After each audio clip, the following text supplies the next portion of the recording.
58वें श्लोक का शंकरानंदी। योऽयं ज्ञाननिष्ठायां प्रवृत्तो यतिर् यथा कूर्म स्वांगानि परेभ्यो भया सर्वश सर्वाणि तत्तत्काले स्वस्मिन्नेव उपसंहरते तद्वद् इंद्रियार्थेभ्यस् इति।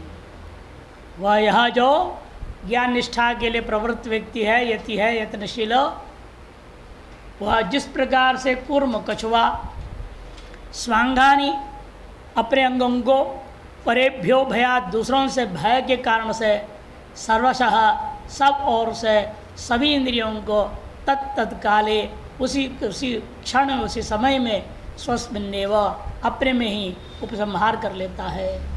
तद ठीक उसी प्रकार से वह यह जो ज्ञानिष्ठा में प्रवृत्त यति है इंद्रियार्थेभ्यस तत्तद विषयेभ्यो भयाद रागादि दोष प्रसक्ति भयात समाधि विघ्न भयाच्च वागादि चक्षुरादिनी च सर्वशः सर्वाणि यदा स्वयं स्वस्मिन् उपसंहरते। इन सकल इंद्रियों को अपने अपने विषयों से, मन इंद्रिया जो का विषय शब्दादि विषयों से भय के कारण का मतलब राग आदि दोष उत्पन्न हो जाएगा इस भय से, अथवा ये सब समाज में विघ्न है इस भय से वाग आदियों को, कर्मेंद्रियों को और चक्षुरादि ज्ञानेन्द्रियों को सभी ओर से सब तरफ से सर्वशः सर्वाणी सभी इंद्रियों की यदा स्वयं जब वह व्यक्ति साधक मुमुक्षु स्वयं स्वस्मिन् उपसंहरते अपने ही आत्मा में अपने आप को उपसंहरित कर लेता है। समाधि स्थैर्याय तत्त प्रवृत्ति वारयति, समाधि में स्थिरता प्राप्त करने के लिए वो क्या करता है, तत्त प्रवृत्तियों को रोक देता है। तदा तब जा करके तस्य तारस्यति मुनि का प्रतिष्ठिता प्रज्ञा प्रतिष्ठिता भवति, प्रज्ञा प्रतिष्ठित हो जाएगी। टिप्पण स्थिति किम प्रभाषित तृतीय प्रश्न उत्तरम 6वें श्लोक ही 6 श्लोक के द्वारा कहने जा रहे हैं। निरूप्यते धारणाया अभ्यास योग्यता प्राप्त्यर्थम प्रत्याहारो कर्तव्य। पूर्वोक्त धारणा का अभ्यास में योग्यता की प्राप्ति के लिए प्रत्याहार करनी चाहिए। प्रत्याहार का लक्षण क्या है, योग सूत्रकार ने बताया, स्व विषय संप्रज्ञ चित्त स्वरूपानुकार इंद्रियाणाम प्रत्याहारित्येतत् त्रिभि, और उस पहले 3 के द्वारा श्लोकों के द्वारा प्रत्याहार बताएंगे, फिर आगे 3 के द्वारा प्राणायाम बताएंगे। प्रत्याहार की सिद्धि के लिए प्राणायाम आ जाएगा। ये त्रिभि श्लोक निरूपित है। भयाद यथा कूर्म तथा ईश्वर भयात साधक इंद्रियाणि उपसंहर्तव्यानि, जिस प्रकार से कूर्म वायु विषय के भयों से वह अपने आप इंद्रियों को समेट लेता है, इसलिए ईश्वर के भय से आप साधकों को भी इंद्रियों को संहार करनी चाहिए। इसलिए कहा भी अतएव उक्तम भीषास्वादवात पवते भय विन होई न प्रीति यथा च बाल से शयनार्थम मात्रा कल्पते। इंद्रियोपसंहार से कथम संभवती, इंद्रियों का उपसंहार कैसे होगा, ये प्राण बंधन में सौम्य मन यस्मात् सर्वेन्द्रियाणाम बहिरंतस्थिताना, प्राण बंधन में सौम्य मन कहा गया है। इसका तात्पर्य क्या है, जिसलिए सकल इंद्रियों का, बाहर इंद्रियों चाहे अंतर इंद्रियों सभीयों का साक्षात या परंपरा व प्राण एवं बंधनम, प्राण ही उसका मूल कारण बनता है, बंधन बनता है, आश्रय बनता है। अस्मात् प्रत्याहार से सिद्ध है, प्रत्याहार की सिद्धि के लिए प्राणायाम से अभ्यास आवश्यकी, प्राणायाम का अभ्यास करना आवश्यक है। चौथा अवधारण अतः पुनर्थ च का यहाँ पर श्लोक में अवधारण एवं अर्थ में लेना, अतः पुनः अर्थ में क्या क्या उपसंहार करना है, 21 तत्वों को अपने में समेटना है। 6 इंद्रियां, उनके 6 विषय, 6 ज्ञान उनसे उत्पन्न, शरीर सुख और दुख, एतेभ्यो बंध कारणेभ्यो भयात्, ये जो बंध के कारण है इन 21 इनके भय से एतेभ्यो निवर्तनीयम इति भावः, इनसे निवृत्त होकर आपको आत्मनिष्ठ आत्मप्रज्ञ होना चाहिए। उपसंहरियते उपसंहार, उपसंहार करो का अर्थ क्या है, स्ववशत्व आपादनम तच्चापि अति दृढ़त्वेन, अपने वश में जो है इंद्रियों को बनाए रखना, अर्थात वह भी थोड़ी देर के लिए कर लिया ऐसा नहीं, अत्यंत दृढ़तापूर्वक जो है उसको धारण करना है। 49वें श्लोक के लिए अवतरणिका दे रहे हैं। तत्र विषयान अनाहरतः आतृस्यापि इंद्रिया निवर्तन्ते। इंद्रियाण इंद्रियार्थ से प्रज्ञा निवृत्त करो बोला आपने, इधर मरणासन है व्यक्ति मान लो, आतुर है, उसके भी इंद्रिया क्या है, निवृत्त हो चुकी है, लेकिन क्या वो मोक्ष के अधिकारी हो जाएगा? कि विषयान अनाहरत, विषयों को आहरण न करते हुए आतुर पुरुष का भी इंद्रिया निवृत्त हो जाते हैं। पूर्वांगान इव संध्यन्ते, जैसे पूर्व अपने अंगों को उपसंहार करता है, वैसे आतुर पुरुष मरणासन्न पुरुष भी क्या करता है, उपसंहार कर लेता है, हो ही जाता है, अपने आप हो जाता है, इंद्रियां सब समेट जाते हैं। न तो तद विषयो राग, लेकिन उन इंद्रियों के जो विषय है तद विषय का राग उससे निवृत्त नहीं होता, वो अंदर बना रहता है, अगले जन्म में काम करेगा, सारी वासनाएं बनी हुई हैं, सब कथम संग्रहित है, इसलिए वो उसका भी और राग का भी उपसंहार कैसे होगा? केवल इंद्रियों को उपसंहार करने से फायदा नहीं है, अंदर से रागों का भी कामनाओं का भी उपसंहार करना आवश्यक है। उसको बताने के लिए यह अगला श्लोक आरंभ होता विषय आई थी। शंकरानंद अपने अवतरण का दे रहे हैं, ननु इंद्रियाणाम विषयभ्यो वैमुख्य कारणम प्रज्ञास्तरिक कारणम इत्येतद अयुक्तम। इंद्रियों को विषयों से विमुख करके प्रज्ञा की स्थिरता कर देना यह उचित है, ये कहना आपका अनुचित है। इत्येतद अयुक्तम, क्यों? यत्किंचित कार्यम उद्देश्य सर्वेंद्र निग्रह कृत्वा चिट्टति पुरुष है इंद्रिय निग्रह दृश्यते न तो प्रज्ञा स्थैर्यम। कोई ना कोई कार्य को उद्देश्य करके सर्वेंद्रियों को निग्रह कर लिया। वेदांतियों का एक नियम है, एक न्याय है वेदांतियों में, ईशुकार न्याय सुना है ना? ईशुकार न्याय, बाण बनाने वाला, वह जब एक कार्य में लगा है सर्वेंद्रियों को संहार कर लिया, उसने एकाग्र हो चुका है, भाई कोई विषय ग्रहण नहीं कर रहा। दृष्टांत में आता है, जब बाण बनाने वाला है, एक बार ऐसी घटना हुई कि चोर लोग जो है भागते भागते भागते सैनिकों से बचने के लिए या पुलिस से बचने के लिए कहो आज की भाषा में, वो उसके घर में घुस गए। लेकिन जो पुलिस थी या सैनिक थे, ढूंढते ढूंढते वो पग चिन्हों के आधार पर वहाँ पहुँच गए, उसको पकड़ लिए चोरों को। जो चोरों को पकड़ लिए उसको बाण बनाए वालों को भी पकड़ लिया। तुमने इन चोरों को शरण दिया है, तुम इन चोरों के सरदार हो, चल तू भी ले गए राजा के पास। राजा के ने कहा, आपसे पूछा तो उन्होंने मैं जानता नहीं कौन लोग हैं, कब आए, कहाँ से आए, कहा हमारे घर में क्यों गए, ये मुझे कुछ नहीं पता। कि ये बात तो जैसे वैसा लग रहा है कि ये सच बोल रहा है, ये परीक्षा लेनी चाहिए। चोरों को तो कारावास में डाल दिया और उनको बोला कि भाई इनको छोड़ दो, ईशुकार को छोड़ दिया। कुछ दिनों के बाद राजा जो है अपने बाजा गाजे के साथ जो है उसके बगल से चल पड़े, उसी रास्ते से वो बजाते हुए गए, उसके सामने, उसके घर के सामने खड़े होकर बजाए, वो फिर हो गए, फिर आए, इन्हों अपने काम में लगा रहा। फिर राजा अब रथ से उतर करके उसके बगल में खड़ा हो गया, तो भी उसको पता ही नहीं राजा आया हुआ है, अपने बाण में एकाग्र हो चुका है, उसको करने में लगा हुआ है। राजा ने जब उसके कंधे पर हाथ रखा, उन्होंने कौन हाथ रखा, तब देखा उसे, तब राजा समझे कि निर्दोष है। इतने बाजों के साथ जा रहा हूँ, आ रहा हूँ, ऐसे पता ही नहीं, बगल में खड़ा हो गया पता नहीं, इतनी एकाग्र है ये, निश्चित रूप में चोरों के आने पर इसको पता नहीं था।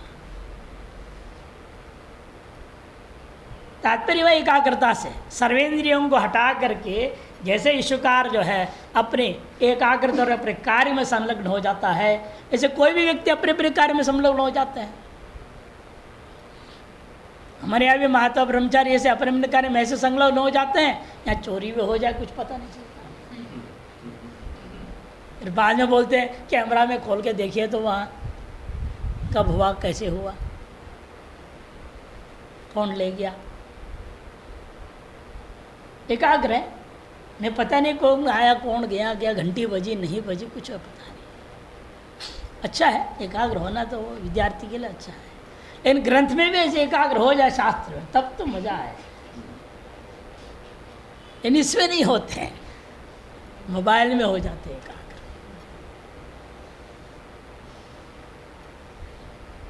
ये दृष्टांत है, यत्किंचित कार्य को उद्देश्य करके सकल इंद्रियों को निग्रह करने पर भी हमने देखा वह पुरुष में प्रज्ञा स्थैर्य नहीं है।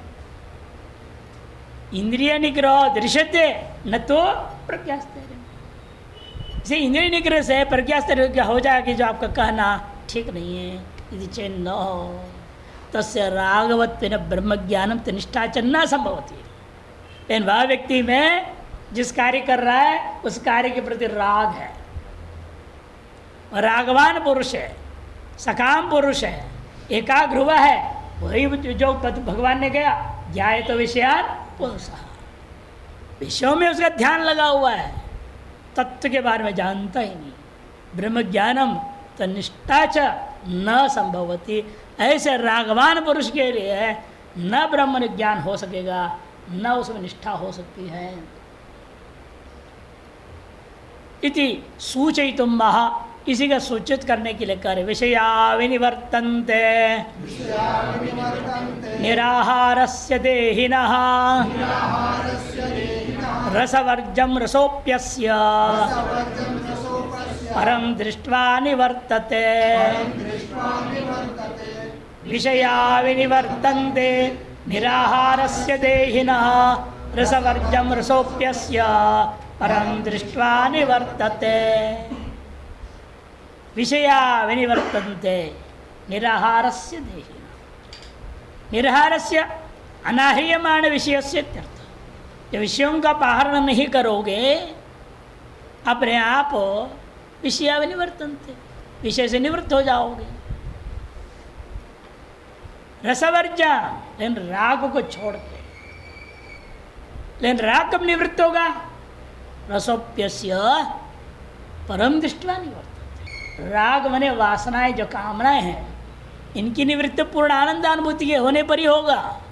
उसे अक्षुद्र आनंद की इच्छा ही नहीं होगी कि मैं चन कैसे काम आया शर्म अनुसंजवरे वृदांडक में कहा है।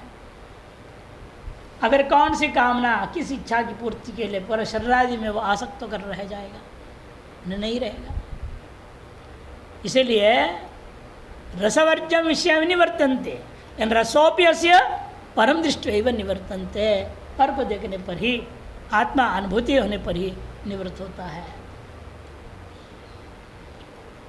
यद्यपि विषयोपलक्षितानि विषय शब्द वाच्यानि इंद्रियाणि अथवा विषया एव निराहारस्य अनाहर्यमाण विषयस्य कष्टे तपसि स्थितस्य मूर्खस्यापि निवर्तन्ते। देखो कोई मूर्ख है, वह तप पे बैठा हुआ है, उसकी भी तो इंद्रियां निवृत्त हो जाएंगे, विषयों से अलग हो जाएगा वो भी, लेकिन उसके राग थोड़ा मिट जाएगा। कई बार दृष्टांत दे चुका हूँ, गंगोत्री में कई कांड इस तरह के हो गए। खड़े गए तपस्या करने के, खड़े श्री एक पैर पर खड़ा हुआ और एक हाथ यूं कर, एक पैर पर खड़ा है, एक हाथ पीछे मुँह लगा दिया और एक हाथ, कोई मुंह में ठूसेगा तो खाएगा, नहीं तो नहीं। वहीं लोग शंका सोचो कोई नहला दिया तो सफा गया तो साफ हुआ, नहीं तो नहीं। कठोर तपस्या कर रहा था, 11-12 साल किया शायद उसने। लोग भी घर में ठंडी में सब में वैसे ही रहता था, लोग उस पर पहरा देते थे, कुछ करते थे सब। एक विदेश से आई, कनाडा से, और सेवा कर हाथ को पहले उतारी, फिर पैर को उतार दी, फिर दोनों पैर ठीक हो गया, दोनों हाथ ठीक हो गया, लेके चली गई। तो बताओ 12 साल जिसकी सारी इंद्रियां संयमित रहा, पूरा नियंत्रण, बोलना भी नहीं, मुठ में ठूसते थे लोग, रोटी खाता। इसीलिए ऐसे मूर्ख होते महातपस्वी, कठोर शारीरिक तप करने को तैयार है, वाचिक तप करते हैं, है ना, मानसिक तप भी करते हैं, लेकिन अंदर की वासनाएं जब तक मिटी नहीं, वो सारा तप व्यर्थ चला जाता है।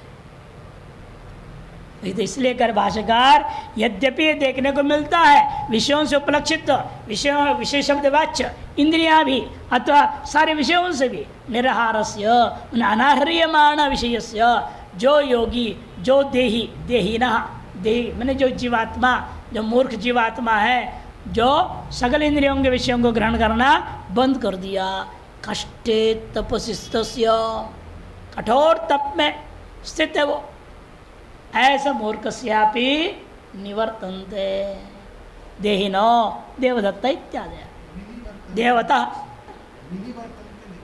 हाँ, निवर्तन्ते विनिवर्तन्ते, विउपसर्ग के बिना बोल दिया, कोई दिक्कत नहीं। श्लोक में तो भी है ना, श्लोक में भी है, भाष्यकार ने नहीं लिया, कोई बात नहीं, उसमें लिया और यहाँ नहीं है हमारे यहाँ। मूर्खस्यापि निवर्तन्ते, भी नहीं है यहाँ, होना चाहिए वैसे भाषा में, जब श्लोक में है तो भाषा में भी होना ही चाहिए। देहि मैंने देहवता, देवदत्तादि, रसवर्ज्याम, रसो रागो विशेषु यस्तम वर्जित्वा, कैसे निवृत्त हुए इसकी इंद्रियां, रस को छोड़ के, रस मैंने राग, विश्व में जो राग है, कामना है, उसे छोड़ करके वो अंदर रहा, उसको पकड़े रखा, उसको नहीं छोड़ा, इंद्रियों को छोड़ दी, विषयों को छोड़ दी, सबसे अलग हो गया, लेकिन अपने अंदर कामनाओं को लेके बैठा हुआ है, राग को लेकर बैठा हुआ है। रस शब्द रागे प्रसिद्ध, रस शब्द राग में प्रसिद्ध है, जैसे लोग प्रयोग करते स्वरसेन प्रवृत्त, रसिको रसज्ञ इत्यादि दर्शनार्थ। स्वरसेन प्रवृत्त मैंने स्वेच्छया प्रवृत्त, स्वभावेन प्रवृत्त, वहाँ भी रस शब्द का प्रयोग होता है। ये रसिक है, बड़े निष्ठा है इसको, किस चीज़ का है वो, कविता में है, किस में भी है, वो रसिक कहा जाता है। हर चीज़ के रसिक होते हैं, संगीत में कोई रसिक, कोई तबला में रसिक, कोई ढोलक में रसिक, रसिक कहा जाता है उनको, रसिका। और रसज्ञ, रस को जानने वाला, पारे में भी होता है रस, रस कहते हैं पारे को। रसेश्वर दर्शन एक दर्शन है, रसेश्वर दर्शन, पारे को लेकर के एक दर्शन है। पारे से मोक्ष कैसे मिलेगा, पारे को सिद्ध करना पड़ेगा, उसके 18 संस्कारों को करने पड़ेंगे, विधिवत करोगे पारा सिद्ध हो जाता है। और सिद्ध पारे का फिर शिवलिंग आदि बनाओ, उपासना पूर्वक निर्गुण भाव ब्रह्म को प्राप्त कर लो। इसलिए कहते हैं, उसको बोलते हैं रसज्ञ इत्यादि दर्शना, सोपि रसो, लेकिन वह राग कब निवृत्त होगा फिर, ताकि प्रज्ञा स्थिर भी हो जाए, सर्वेंद्र निग्रह भी हो गया और प्रज्ञा स्थिर भी हो गए, दोनों हो जाए। उसके लिए आप राग प्रतिबंधक, राग बना रहता है, और विवेकी में राग निवृत्त कैसे हो जाएगा, मूर्ख में राग बना रहता है सर्वेंद्र निग्रह होने के बावजूद, तो विवेकी में सर्वेंद्र निग्रह के साथ में प्रज्ञा स्थैर्य कैसे होता है। तब कहते सुनो, सोपि रसो रंजन रूपा सूक्ष्म, तो रंजन रूप है, मनोरंजन में लगा रहता है, इसीलिए असूक्ष्म है, पहचान में आता नहीं किसी को भी, किस किस प्रकार की कामनाएं अंदर भरी पड़ी है, ये बाहर से कुछ नहीं पता चलता। महात्मा आते प्रणाम करते, महाराज आशीर्वाद दे दो, बन गया। जानते हो आशीर्वाद शब्द का अर्थ क्या है, आप व्याकरण पढ़े लिखे हो, आशीष वदती थी, आशीर्वाद। मुझे पता नहीं आपकी आशी क्या है, मैं कैसे बोलूं तथास्तु, आप अपने पहले आशी बताओ ना। वो संकोच करने लगा, मैंने खुल के बोलिए, यदि हम सक्षम हैं आशीर्वाद दे देंगे, नहीं तो कहें भाई हमारी बस की बात नहीं है, ये कामना आपकी पूरी हम नहीं कर सकते, इसे हम आशीर्वाद नहीं दे सकते। उस रहे हमें मंडलेश्वर बनना है, मैंने किया तो बस की बात हमारी है ही नहीं, आपको हम कैसे बनाएंगे, आशीर्वाद कैसे दे दें भाई। अपने वाणी को सत्य करने के लिए फिर हमें कहीं से 10-20 लाख इकट्ठे करने पड़ेंगे, आपको पद दिलाना पड़ेगा है? आपकी अपनी बस की बात तो है नहीं, ठोकरे खा रहे हो। इसलिए आशीर्वाद देना आसान थोड़ी है। इससे पहले उसकी कामना को जानो, क्या कामना है, फिर तथास्तु बोलो। ऐसे तथास्तु बोलो तो फंस जाओगे। भस्मासुर को तथास्तु बोल के फंस गए नहीं शिव जी, वो सोचे नहीं है, ये उल्टा हम पर सर, हमारे सर पर हाथ रख देगा। जिसके सर पर हाथ रख दो भस्म हो जाए, तथास्तु कर दिए। अरे कैसी कामना का हमने तथास्तु कर दिया, उल्टे मुसीबत मोल लेना हो जाएगा आप। इसलिए कामना को जानना पड़ेगा, और जानना पड़ा मुश्किल है क्योंकि इतनी अति सूक्ष्म है वो, यति भी नहीं जान पाएगा। अस्य यते है, यह यति के लिए इसलिए एक ही तरीका है, क्या है, परम दृष्टवा। परम मने परमार्थ तत्व ब्रह्म, वो जो परमार्थ तत्व है, ब्रह्म तत्व है, दृष्टवा उपलभ्य, उसको अनुभव करेगा। कैसे अनुभव करेगा, अहमेव तत् इति वर्तमानस्य, अहमेव तत्, ऐसे वर्तमानस्य निवर्तते, इस प्रकार से विद्यमान जो इति के अंदर ही वह रागों की निवृत्ति, वासना की निवृत्ति हो जाती है। इसलिए इंद्रियों का निवृत्ति के लिए आपको प्रयास करना है, इन राग की निवृत्ति के लिए आपको प्रयास नहीं करना पड़ता है, वह स्वतः ही आत्मदर्शन से हो जाता है। निर्बीजम विषय विज्ञानम संपद्यते इत्यर्थः, सगल विषय विज्ञान जो है अपने आप निर्बीज हो जाता है, ये इसका अर्थ है। नासति सम्यक दर्शने रसस उच्छेद, तस्मात् सम्यक दर्शनात्मिकायाः प्रज्ञायाः स्थैर्यं कर्तव्यम् इत्यभिप्रायः। सम्यक दर्शन के बिना जो है रस का उच्छेद नहीं हो सकता, इसलिए सम्यक दर्शनात्मिका प्रज्ञा का स्थिरता के लिए अवश्य प्रयत्न करनी चाहिए, इत्यभिप्राय। नीचे शंकरानंदी, आर्यते विषया यही ते आहाराः, जिनके द्वारा विषयों का आहरण किया जाता है, ग्रहण किया जाता है, उनका नाम आहाराः। रोटी दाल सब्जी केवल नहीं लेना, क्या लेना है यहाँ आहार शब्द करते, इसलिए इंद्रियाणी, सारे इंद्रियां जो विषयों को ग्रहण करते हैं। नियमार्थम तेभ्यो निर्गतो यह, नियमन करने के लिए ही आपने इनको वशीकरण में वशक में कर लिए। तेभ्यो निर्गतो यह, उनसे निर्गत हो गया है जो, अर्थात उनसे संबंध करना बंद कर दिया है जिसने, जिसने प्रत्याहार में परिपक्व हो गया है। स उस यति साधक मुमुक्षु को कहा जाता है निराहारः, तस्य निराहारस्य देहिनः इति। इंद्रिय निग्रहवान तापसः, इंद्रिय को निग्रह करने वाला महान तपस्वी, तस्य देहिनः तार्श देह एव हम इति हम बुद्धे आलम्बनत्वेन अस्य स्थिति देहि देहाद्यभिमानी, देह ही मैं हूँ, इस प्रकार से अहम बुद्धि को आलम्बनत्वेन लेकर के जो रहता हो उसका नाम देही देहाद्यभिमानी। इसलिए भाष्यकार ने कहा मूर्ख, देही मैं हूँ सोच बैठा हुआ है, और उधर इंद्रियों को समेट के बैठ रहा है। इंद्रियों के संबंध छोड़ करके उसका सन्मार्ग में प्रयोग करना चाहिए था, सन्मार्ग में भी नहीं जा रहा है ना, आत्मचिंतन में भी नहीं लगा रहा है, और इधर जो अंदर की कामनाओं को भी त्याग नहीं पा रहे, देहादि का अभिमान को भी छोड़ा नहीं है।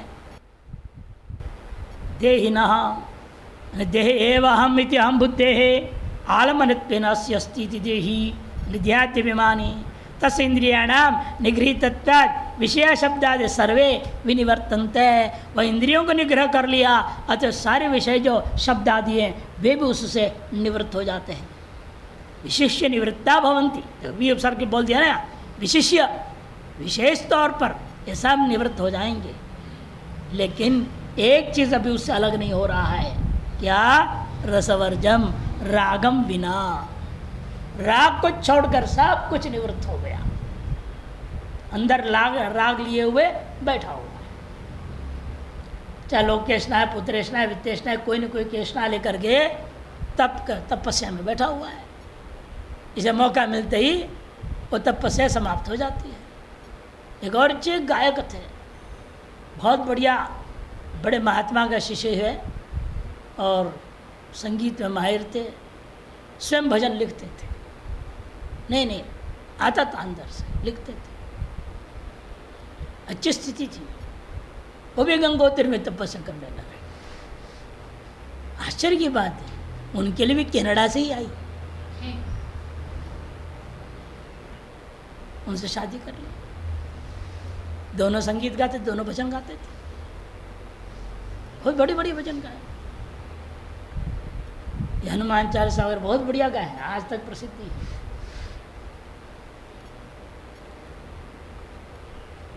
इसलिए बड़ी तपस्या कर, बहुत सावधान होना पड़ेगा। अंदर कोई कामना ना हो, उसके लिए पहले संसार में रहते हुए अभ्यास करो, निष्काम भाव से कर्मयोग करने का, फिर निष्काम भाव से तपस्या करना।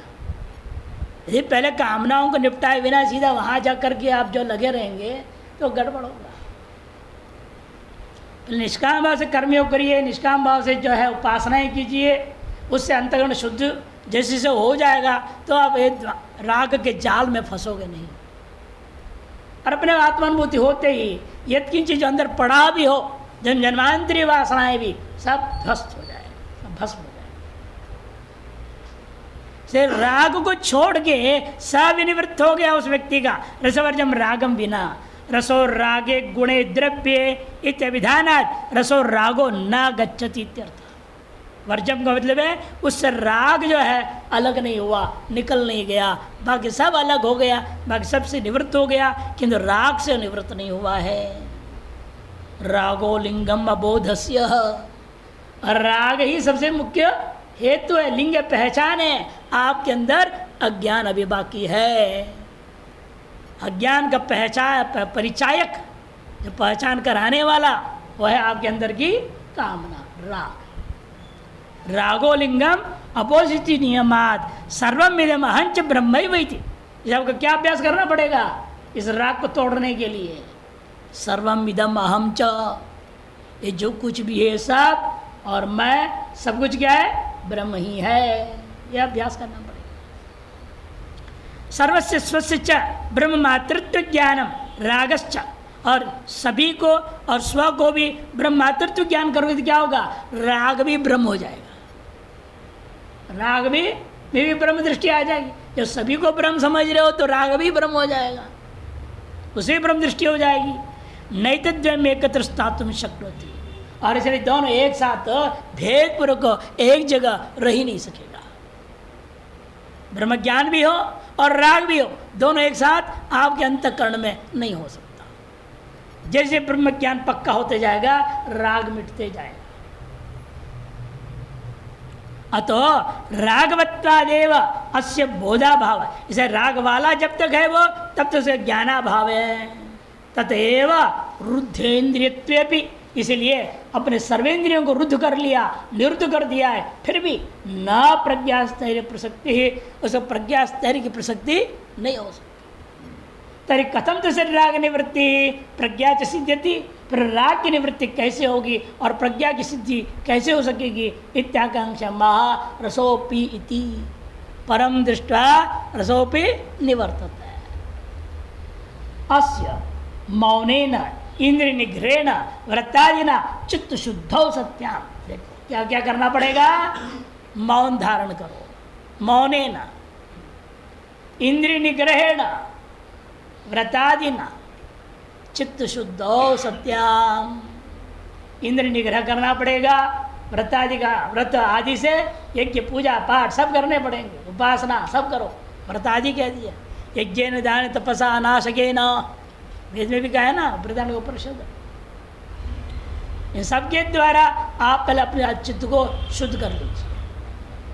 मौन का तात्पर्य क्या है? सांसारिक वार्तालाप न करना, शास्त्रीय वार्तालाप खूब करो, तत्चिंतनम तत्कथनम, ब्रह्म चिंतन का करो लेकिन ब्रह्म का चर्चा ही मत करो, ऐसा नहीं कहा। तत्कथनम से बोलो, बोलने के लिए मना नहीं, लेकिन किसको क्या बोलोगे?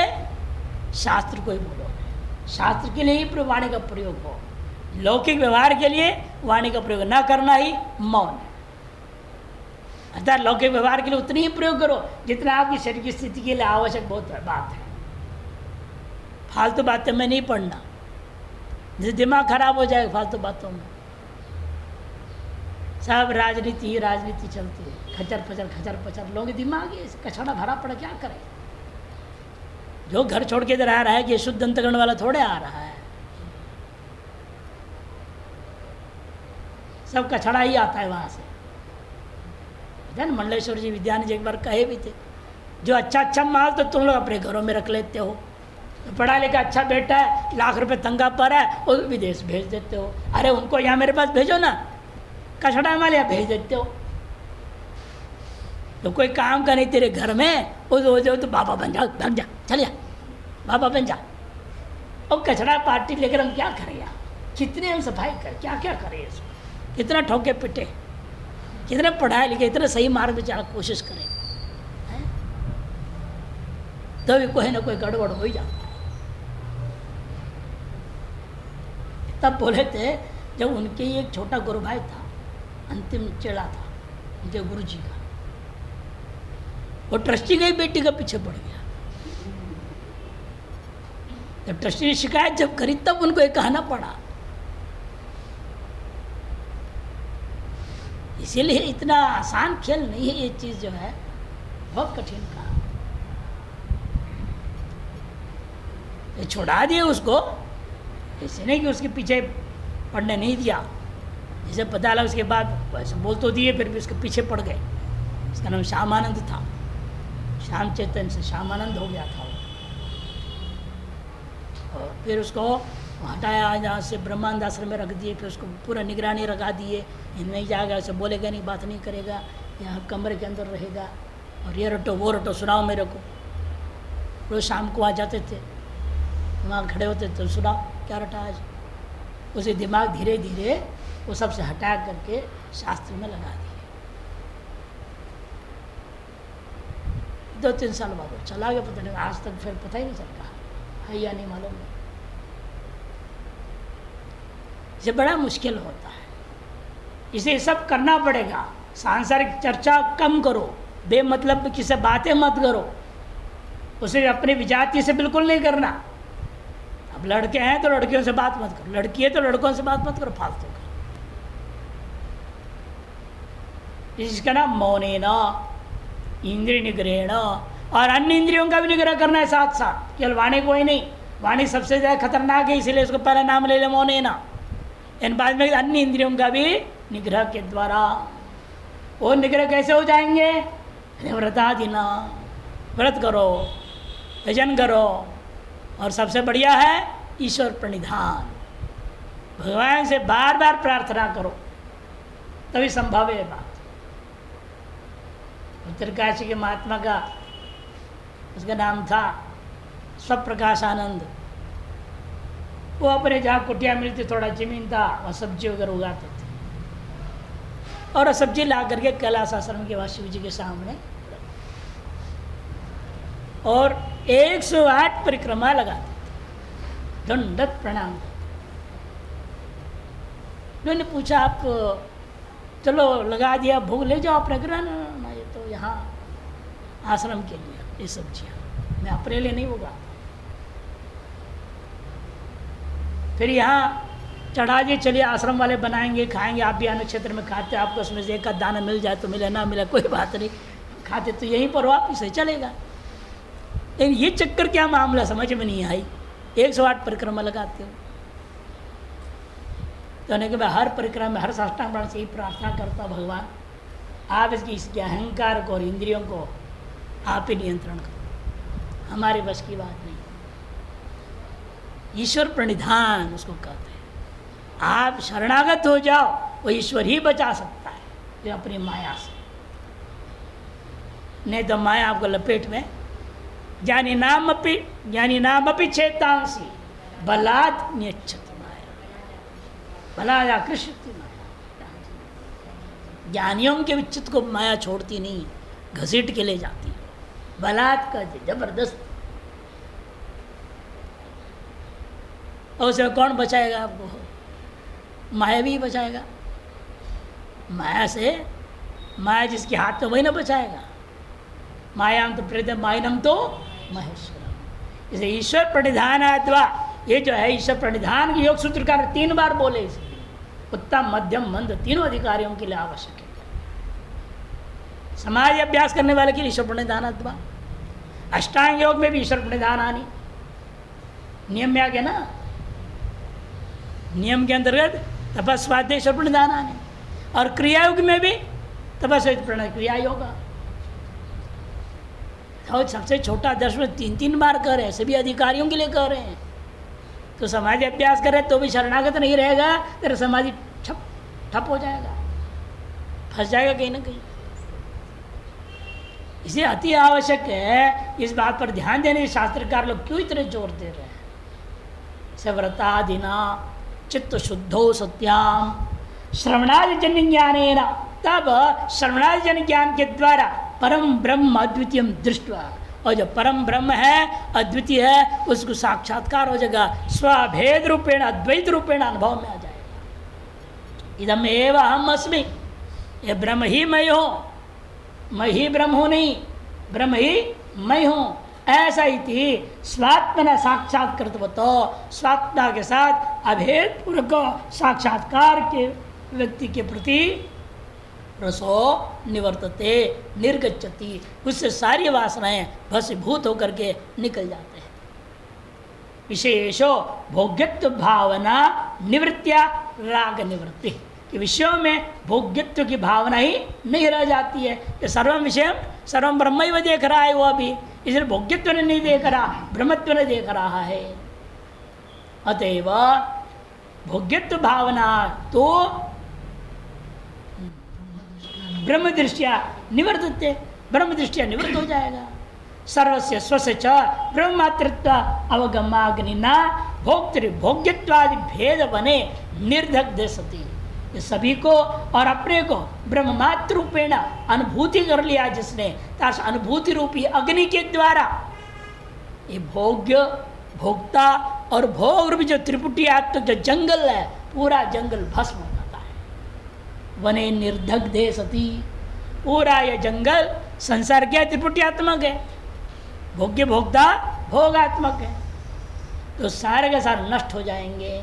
तदाश्रितत्वात् तेन सहैव स्वयं च दग्धो, सब ब्रह्माश्रिति है, इसे ब्रह्म ज्ञान के आश्रित होने से ब्रह्म के ज्ञान रूपी अग्नि से नष्ट हो गया।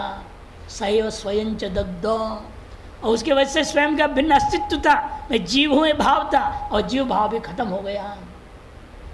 दग्धो भवति इत्यर्थः। अपि शब्दात् प्रज्ञास्थैर्यं सिद्ध्यति सूचितं भवति। अपि शब्द से क्या कर देना है? रसो अपि अस्य, अपि के तात्पर्य प्रज्ञास्थैर्य भी उसका सिद्ध हो जाता है। वासनाओं के नाश, राग के नाश के साथ साथ प्रज्ञा की स्थिरता भी परिपक्वता को प्राप्त कर जाता है। इसका टिप्पण है, देखिए लेते हैं। इंद्रिय विषयाणाम आहरणम इति ग्रहणम आहार, इंद्रियों के द्वारा विषयों का आहरण करने का नाम ही यहाँ पर आहार है। रसमन राग तद्वर्जम, राग को छोड़कर बाकी सब छूट गया, यानी राग को पकड़ा हुआ है। इंद्रिय पूर्वक वासना क्षय सिद्ध, इंद्रिय पूर्वक वासना क्षय की सिद्धि के लिए प्रत्याहारो अभ्यसेत, प्रत्याहार का अभ्यास करना चाहिए।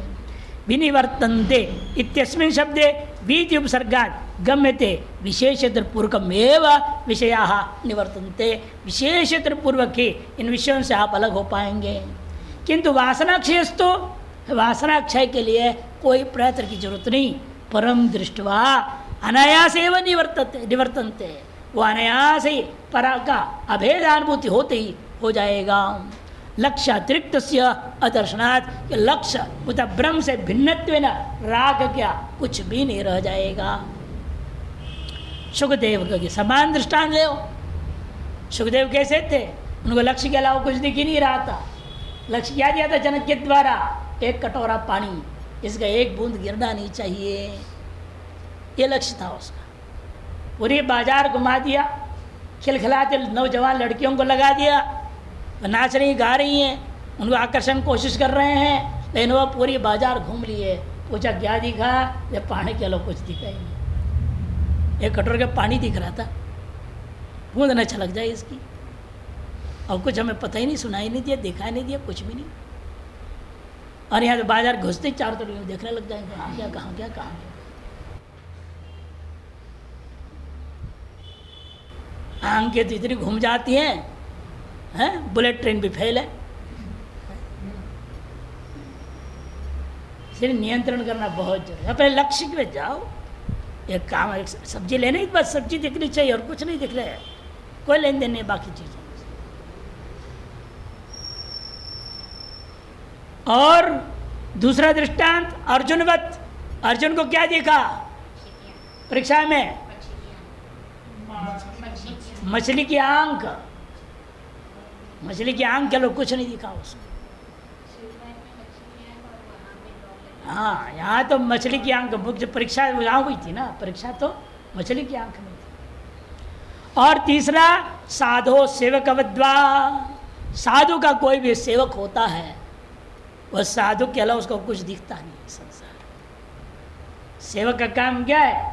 जिस साधु की सेवा कर रहा है उसको उसके अलावा संसार में कुछ भी नहीं। दृष्टांत है, एक महात्मा ब्रह्मानंद आश्रम में थे, उनको हाथी पैर था, हाथी पैर। एक लड़का कोई जा रहा था, ब्रह्मचारी, निष्ठिक ब्रह्मचारी था, चारधाम यात्रा के लिए पैदल चल रहा था, उसने उनको देखा, वो भूल गया बद्रीनाथ केदारनाथ सब। 14 साल उनकी सेवा करता रहा वहीं पे।